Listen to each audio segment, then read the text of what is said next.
Hi everyone, my name is Raquel. Welcome back to another video of me trying to help people who are suffering, and based on my own experience and based on things that basically my own experience, things that have happened to me. And today I wanted to talk about toxic relationships, which are so hard and can be so traumatizing. And I just wanted to talk about my personal experience in a toxic relationship. I don't want to get into too much detail because I don't want to bring all those memories back. And if someone's going through the same, I don't want you guys to feel bad. And I also wanted to talk about how to try and overcome the situation. It's taken me a year and a half. So I was with this guy for a year and a half, and it's been a year and a half since I've been alone, and I'm still not over him, like, at all. So basically I haven't been in a relationship for a year and a half. I was a little bit into one, but I was just not ready. This guy completely took the ability for me to trust, and I'm already a person who is very careful when it comes to trusting, and it takes a lot of time and effort for me to trust someone. And after what happened to me, I basically cannot trust, and that's okay. I'm working on it. First of all, I just wanted to say that I was treated like absolute shit for this guy from the beginning for a year and a half, which sounds so fast, but a year and a half, I know that for people who've been in relationships for 10 years or more, a year and a half is nothing. But when you're in a toxic relationship, a year and a half can drain you so bad. It can take your self-esteem. It definitely took away my self-esteem. It can destroy your confidence.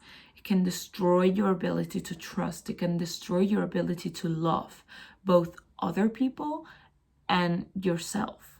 I have not been able to love myself for a year and a half, and now I'm starting to work on it and I'm starting to feel better. But for a year and 3 months, something like that, I have felt so worthless, so like absolute shit, because I was treated like absolute shit.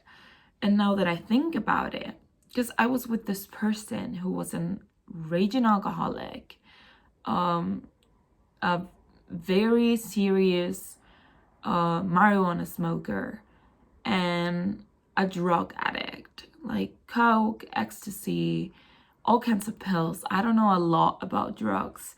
I have seen people taking drugs and I know what taking drugs look like, but I hadn't seen it in so long when I met this guy that I just was so naive that I didn't even think, even after meeting his friends who were like looking like shit after a night out.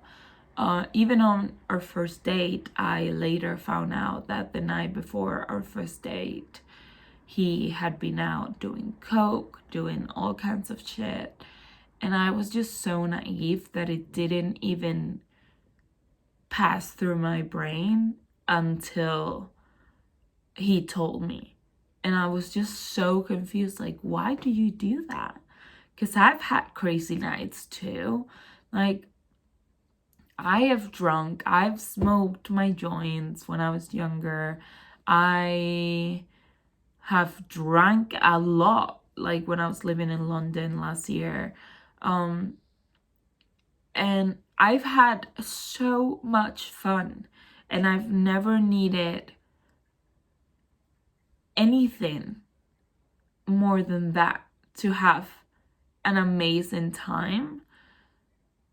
And he could definitely just get drunk. Like, I've seen him just drunk. So I know that he could have fun by being just drunk. And he was like, oh yeah, I have everything under control.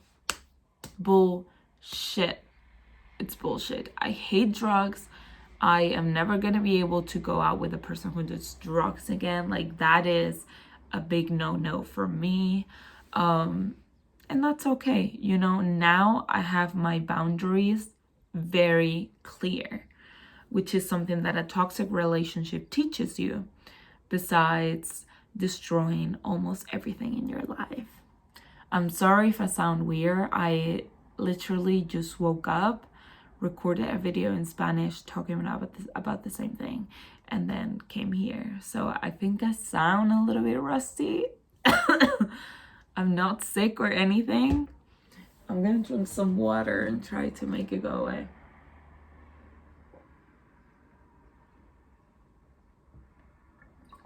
Okay, let's continue. So yeah, I just wanted to say, I know it's not easy. I know it's probably one of the hardest things you're gonna do. I was basically forced to leave him because of how bad he was treating me and the such horrible, traumatizing things that he did to me.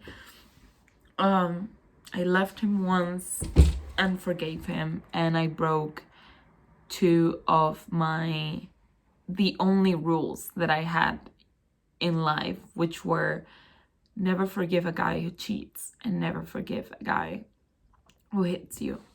And the hidden thing only happened the night that I left him. So I think that was like my breaking point, because he cheated and hit me on the same night. So I think that was like, okay, like, you've already cheated on me once. You asked me to get back together with you, and now you're doing this, which was the worst night of my life. Such a horrible, horrible, horrible experience that I didn't wish upon even my worst enemy.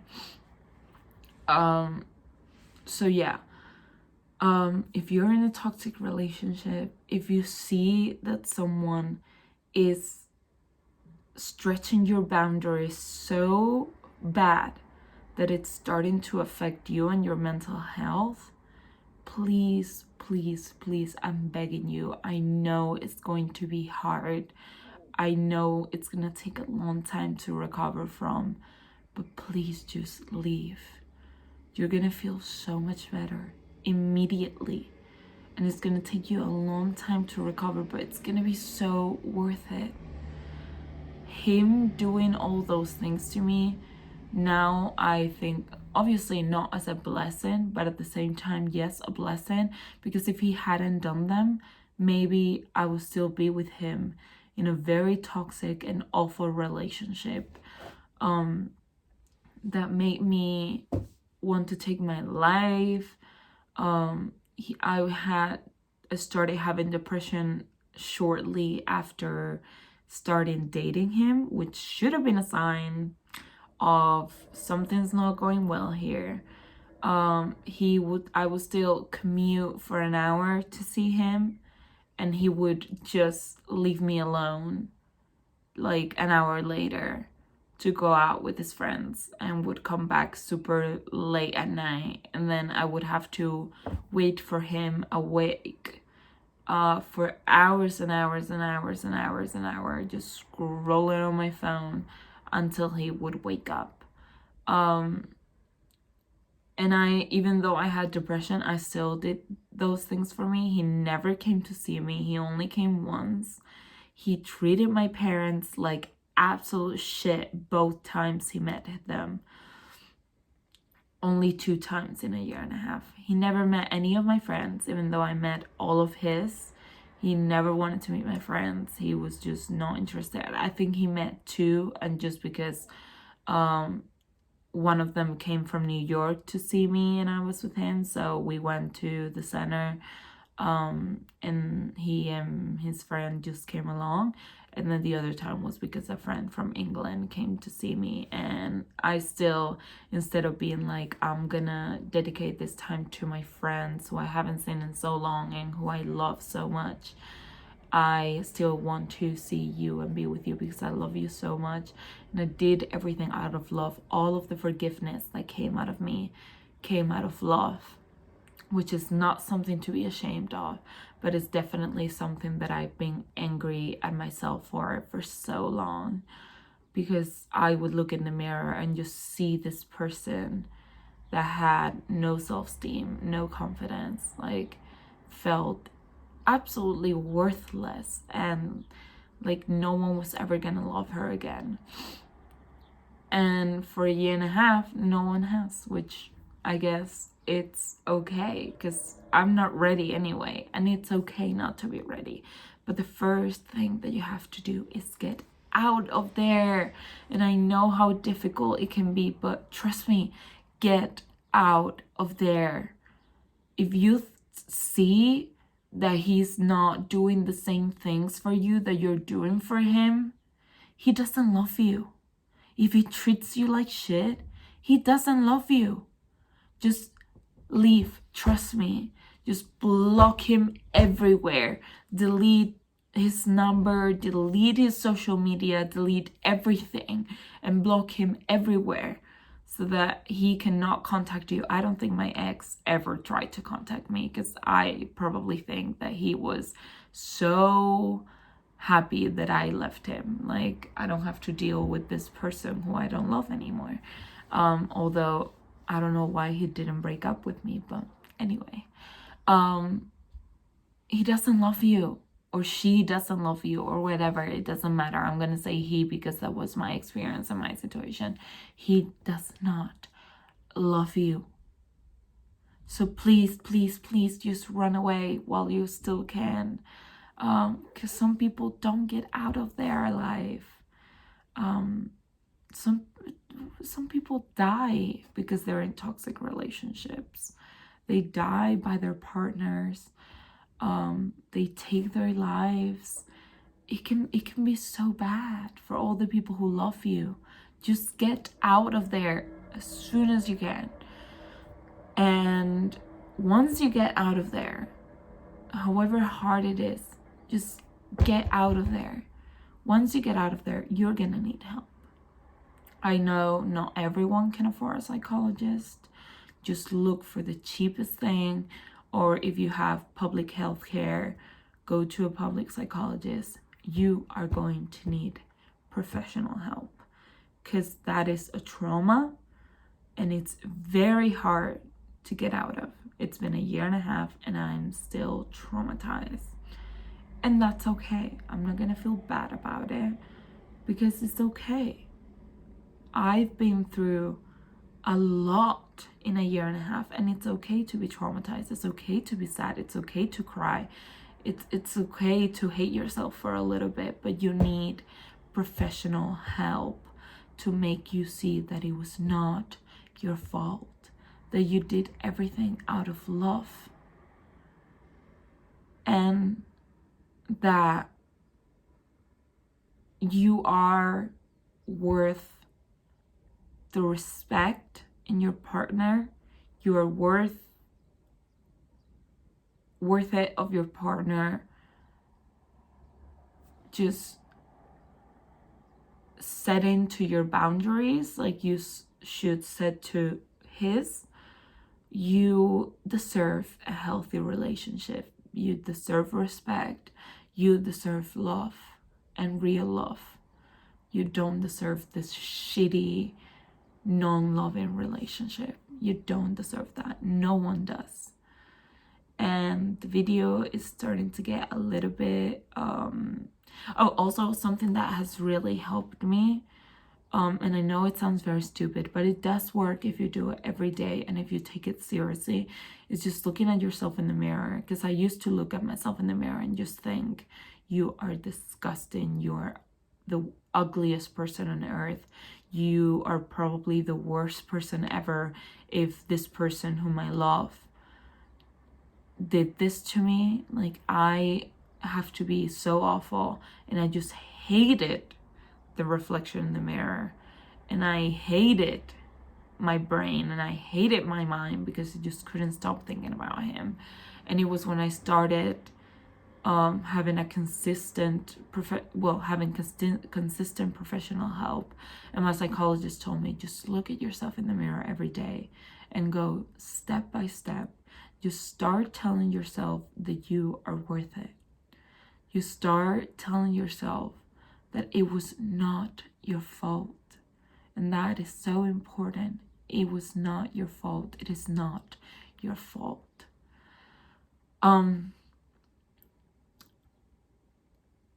I have seen my ex several times. Once because I wanted to be nice and just be like, okay, I just want to move on, just have closure and move on. But then I wasn't happy, because I was like, he didn't deserve that. He didn't deserve me being nice. He deserves me telling him the truth. And so I went to his house and I was like, you have done this horrible, horrible, horrible, horrible, horrible things to me. You have destroyed my life. And you deserve to feel like shit, like I have done for so long. And he does. If he's treated you like that, he does deserve to feel like shit. And this video is getting a little bit long, so if you have any more doubts and questions or whatever, just leave them in the comments. You can message me on my Instagram. You can message me through email, and if there are enough questions and enough doubts, I will make another video, because I know this is a very complicated topic, but the video is getting too long, and I don't want to bore anyone out. So thank you for watching. If you've watched until here, if you like the video, give it a like. And if you have any other topic that you would like me to talk about, just pop it in the comments down below. My Instagram, my email, doesn't really matter. And yeah, I'll see you soon. I wish you the best of luck, and we are worth it. We deserve the best. We truly do. So I'll see you soon, and I wish you all the happiness in the world.